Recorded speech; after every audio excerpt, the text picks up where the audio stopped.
Man, I gotta tell you that Sean Strickland, this motherfucker is a media relations nightmare, man. The shit that he says, man, when these people... Sorry, I gotta put this rattling bag up. When these cats interview him, man, I just watched an interview that he did, I guess, with Helen Yi, the Chinese chick. And, man, he says some shit that it's like,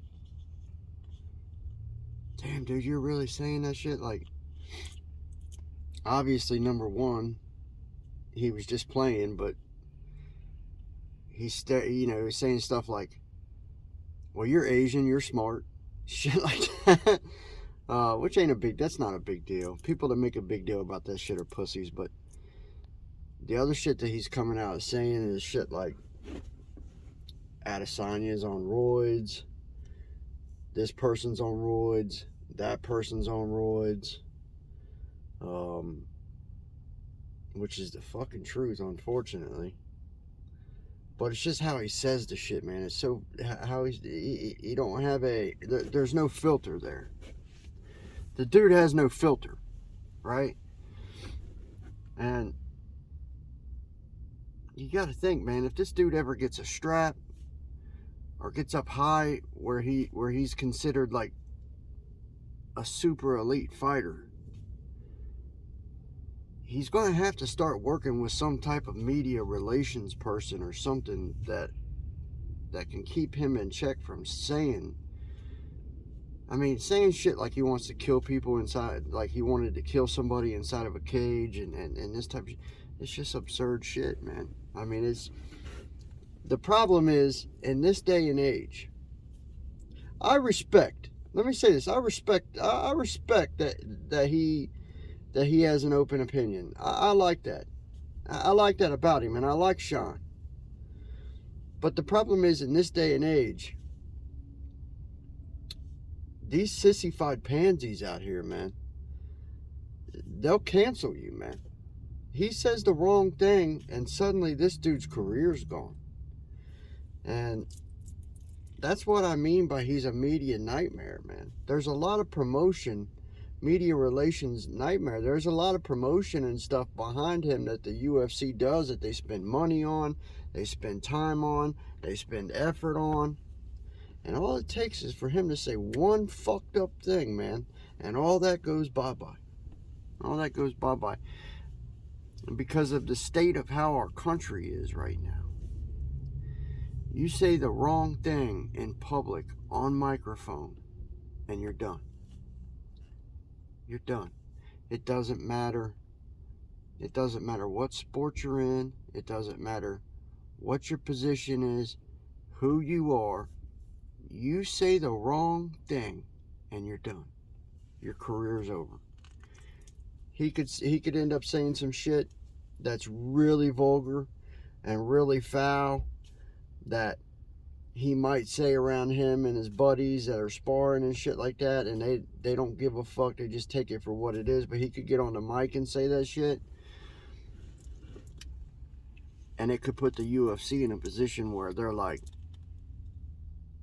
man, everybody's calling for us not to put this dude in no more fights because of the shit he said. And if you think that large organizations like that don't have to make decisions like that, they do all the time. They do all the time.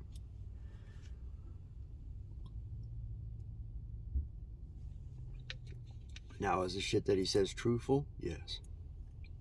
I believe it is. He was talking about how Israel Adesanya had, his titty was swelled up, we had gyno, which I'm not making fun of Israel. I got some man titties myself, but it is weird to have just one of them swollen, right? And I was like, yeah, man. I never really thought of Israel as somebody that uses steroids. I never really thought of him in that manner or in that light. I guess because he's not a huge dude, or he's not muscle bound, but what I was researching was, it's not necessarily like that doesn't necessarily have to be like that. It can be more of like a performance enhancing steroid that supplies more oxygen to your muscles and it doesn't necessarily make you get huge and ripped, right? There's different types of steroids and different types of performance enhancing drugs. And yeah, I don't think one of his titties grew like that from smoking weed. I agree with Sean on that. I don't think that's not reality. It had to be some type of performance enhancing supplement. It's just had to be. What else was he saying? Oh, Luke Rockhold's a bitch. Luke Rockhold's this. Luke Rockhold's that. I'd like to see those two fight. I'd like to see those two fucking fight.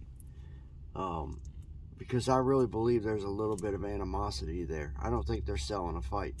I think they actually don't like each other. And I think Sean would beat him. I think Rockhold's time is done. He's still a good fighter, still a dangerous fighter. He's still got a fucking very dangerous head kick. But outside of that, I think Sean would bully him around inside the octagon, and I think it would look very much like the Strickland, the last fight Sean just had with why can't I think of his name? Black dude. Always got a mean face. Why can't I think of that dude's name? It's because I'm on camera. Anyways, I'm not going to dwell on it. I think it would look very much like that fight. Very similar. I think he would end up just decimating Luke Rockhold. He might even finish Rockhold. Rockhold's chin's gone, man.